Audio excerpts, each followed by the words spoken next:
Yes, Majority Leader. Thank you, Honorable Speaker. Honorable Speaker, maybe I'll start the CS nominee from his response to Mr. Ura's affidavit in respect to your suitability for appointment based on your professional academic qualifications. And he responded by saying that the fundamental criteria for appointment to such a position is based on one's ability to provide effective leadership and service to the public. And in that regard, you say you have the requisite qualifications to serve as Cabinet Secretary for Agriculture, despite not having any training in agriculture.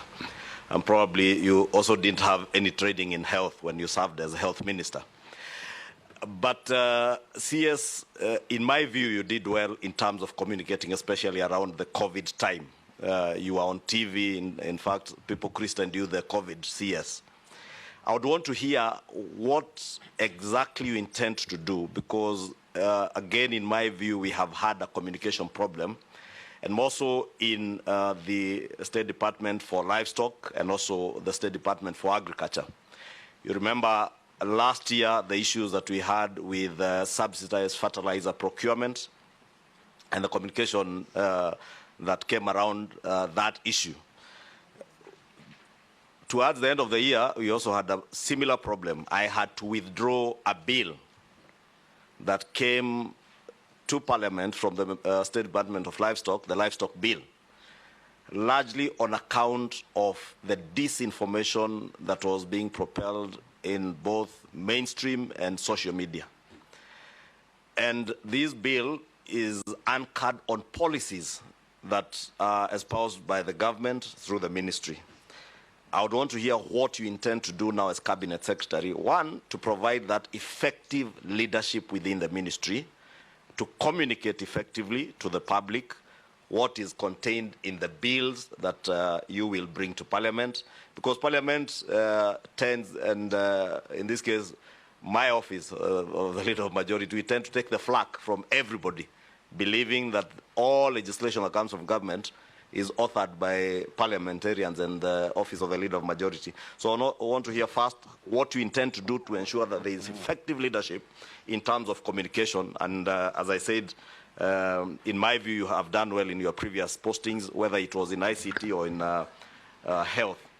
To CS, I've also noted from your CV and the documents that have been submitted, as Cabinet Secretary in the past, you have served for 2 years in all the ministries you have served. Is it coincidence or fate? Because you are CS Health for 2 years, you are CS ICT again for 2 years. Are you going to be CS Livestock Agriculture for 2 years since you are being appointed in 2025? I don't know whether it's fate or by design. Lastly, you have spoken at length on the nexus between farming and the profit and loss for the farmer and what you would want to see in the ministry.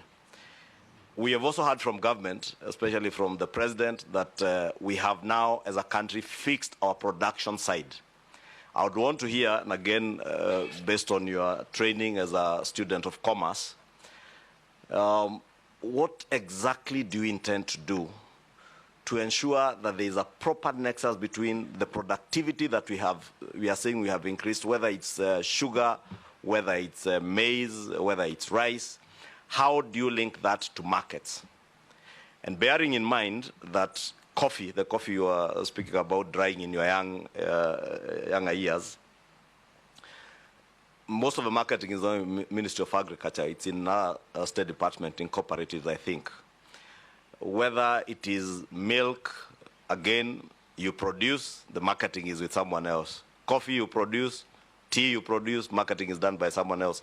How are you going to create that nexus to ensure that also the country benefits from your experience as a marketer and as a student of commerce to make farming profitable, not just for future farmers, but even for our current farmers, many of who probably are not as tech savvy as the younger generation.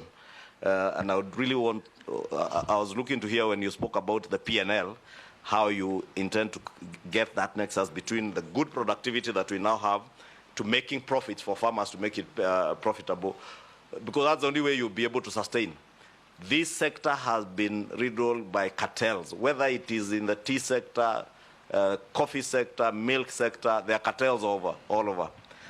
And we have seen in the past people come into this office, very good-looking people like yourself, with very good intentions, but they get swallowed by the cartels. Thank you. How do you intend to protect yourself from being swallowed by these coffee cartels, tea cartels, milk cartels?